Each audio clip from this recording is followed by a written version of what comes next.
Eu sempre acreditei que traições começavam no corpo.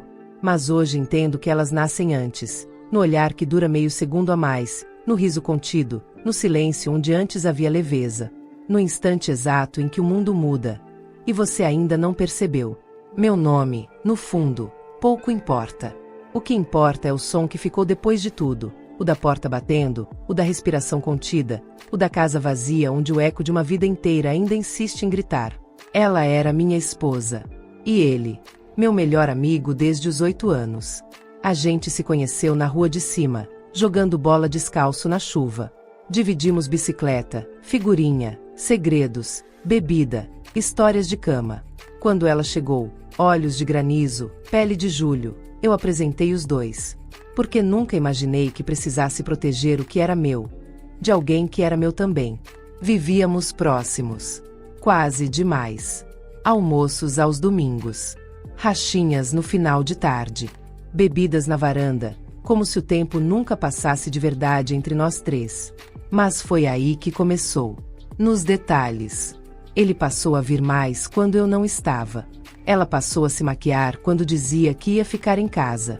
Comecei a sentir que havia algo entre eles, não nas palavras, mas nos espaços entre elas. Na noite em que descobri, não foi por acaso. Foi por desespero. Eu já não dormia direito. Estava seco por dentro, como se uma parte de mim soubesse e quisesse me avisar sem coragem de me ferir. Peguei o celular dela enquanto ela dormia. As mensagens estavam lá, enfileiradas como uma faca no escuro.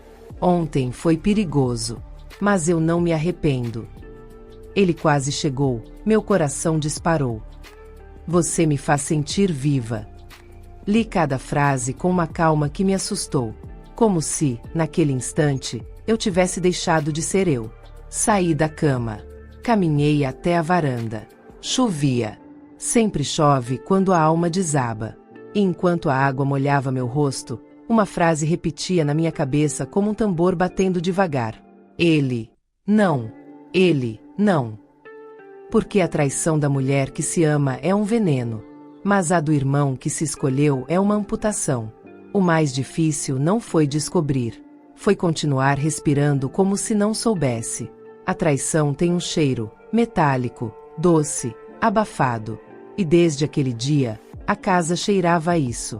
Cada almofada, cada toalha de banho. Até o café que ela preparava parecia ter gosto de mentira. Mas eu não disse nada. Porque eu queria olhar para eles e ver até onde seriam capazes de ir. Queria olhar para a face da covardia, para a cara limpa da hipocrisia. E foi por isso que convidei ele para jantar. Vai ser só nós três, como nos velhos tempos, eu disse ao telefone. A voz dele hesitou por meio segundo. Quase imperceptível. Claro, tô dentro. Comprei vinho. Temperei a carne como ela gostava.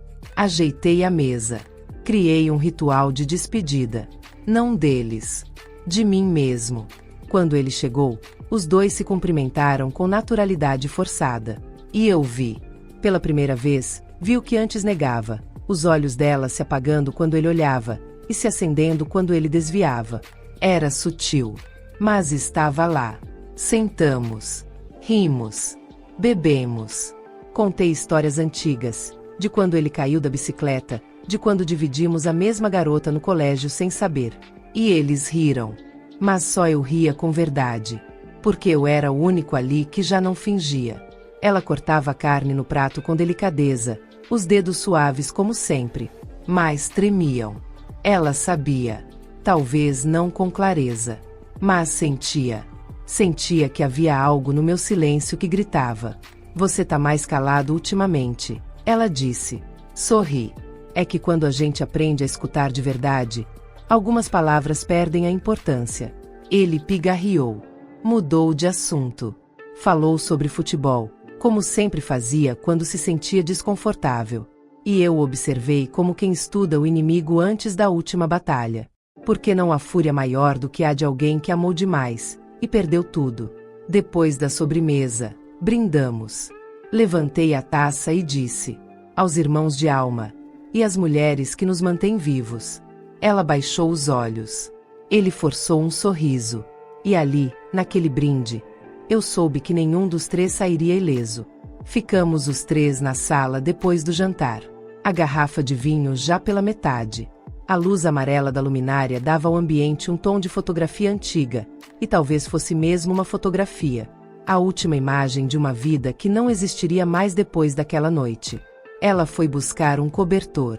Ele ficou no sofá, mexendo no celular. Eu o observava, calado, com o copo na mão e a raiva entre os dentes. Quando ela voltou, sentou-se entre nós. Como sempre fazia. Como se ainda fossemos um trio. Como se eu ainda fosse cego. Tô com frio, ela disse, se encolhendo sob o cobertor. Ele se moveu. Devagar. E aí? Colocou a mão na perna dela. Não foi ousado. Não foi erótico. Foi simples. Um gesto quase fraterno, se você fosse burro o suficiente para acreditar nisso. Mas eu não era mais. O toque durou poucos segundos. Mas para mim, foi uma eternidade de cacos explodindo por dentro. Ela não o afastou. Pelo contrário. Fechou os olhos por um breve instante. Um instante curto demais para ser visto, longo demais para ser esquecido. E ali, tudo dentro de mim se apagou. O amor, o tempo, a história. Só sobrou o queimar. Levantei calmamente. Disse que precisava ir ao porão procurar umas ferramentas. Eles assentiram, aliviados por eu não estar mais ali. Talvez quisessem ficar a sós.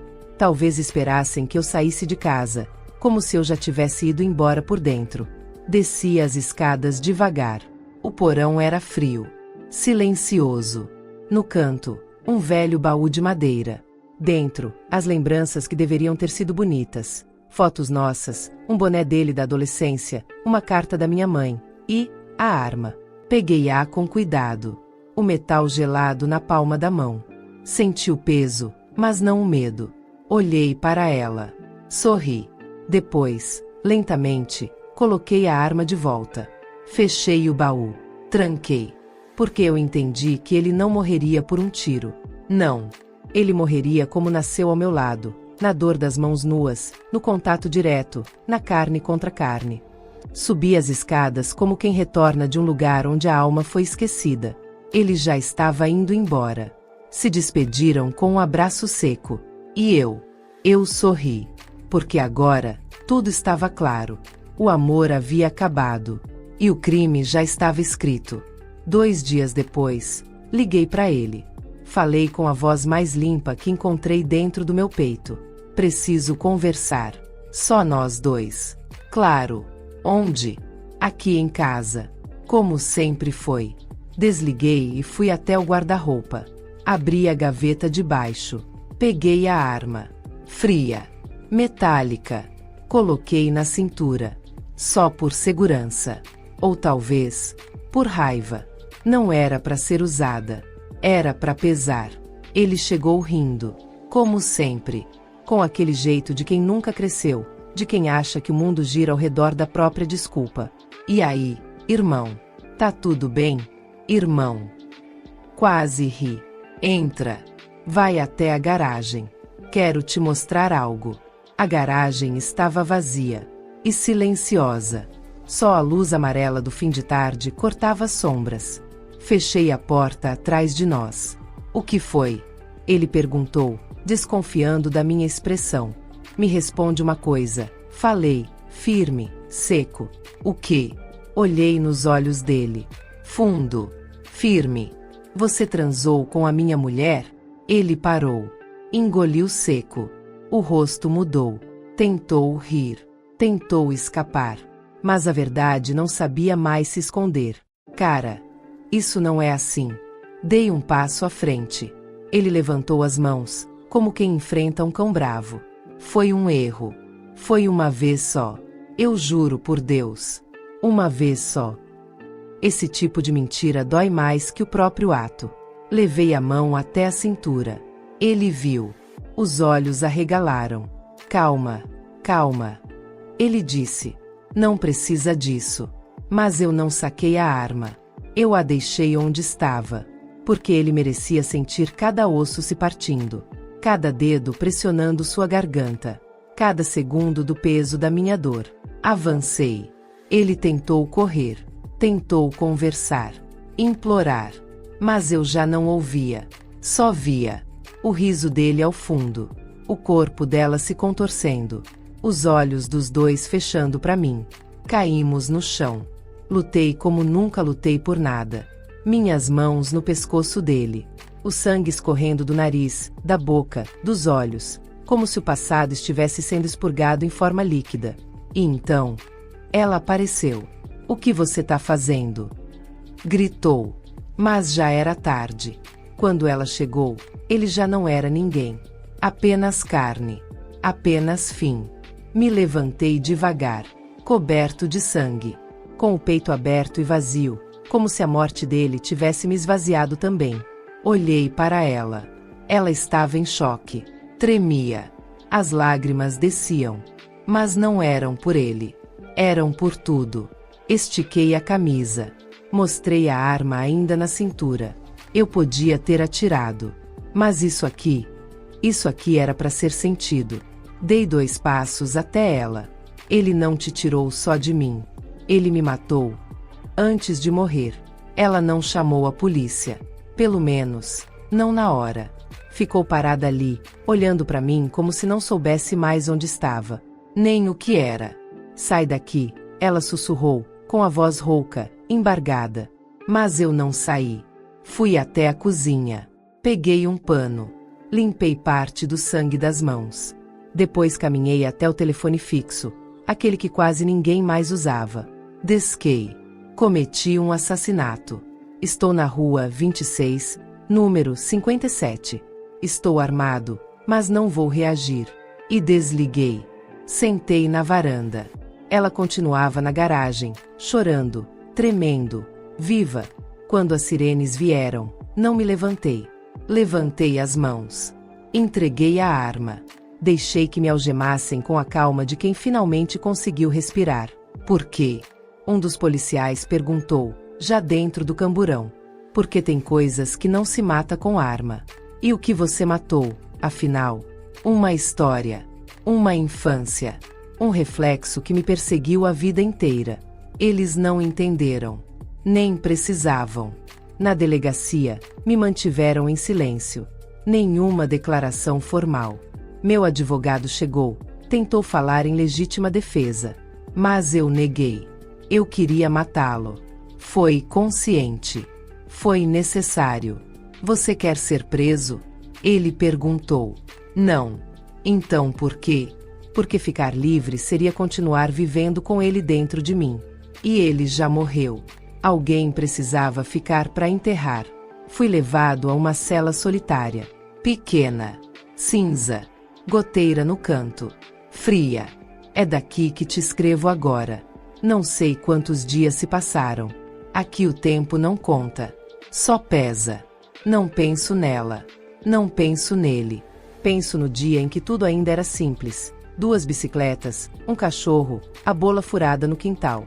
E como tudo aquilo terminou com sangue entre meus dedos. Ainda estou aqui. Na mesma cela. A cama de concreto. A parede úmida. O ferro frio da grade. A goteira no teto, pingando sempre no mesmo ritmo, como um relógio cansado de lembrar que o tempo ainda passa. Não tenho visitas. Fico sentado no canto, o corpo curvado, os olhos vazios. Falam comigo às vezes. Guardas. Psicólogos. Um padre, uma vez. Todos querendo saber por quê. Mas o porquê ficou lá atrás. Morto junto com ele. Morto junto com quem eu fui. Não leio. Não assisto TV.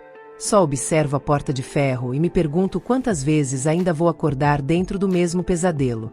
Às vezes sonho. E no sonho, estamos os 3 jogando bola na rua. Crianças ainda. Sem dor. Sem sexo. Sem traição. Só riso. E eu acordo com lágrimas nos olhos, como se aquele fosse o único lugar onde ainda existe alguma versão minha que não apodreceu. O julgamento está próximo. Dizem que posso pegar muitos anos. Mas isso pouco importa. O que é o tempo? Quando se está morto por dentro. Todos os dias, às 6 da tarde, sento na beirada da cama. Acendo um cigarro imaginário. O mesmo que ele costumava fumar depois do futebol. Levo a boca, sopro o ar, fecho os olhos. É o meu ritual. Um pedido de desculpa que ele nunca vai ouvir. Um castigo que eu mesmo repito, não porque me arrependo, mas porque ainda o ouço atrás de mim. Não com palavras, com passos, com presença. Talvez seja isso a verdadeira prisão. Não as grades, mas a memória.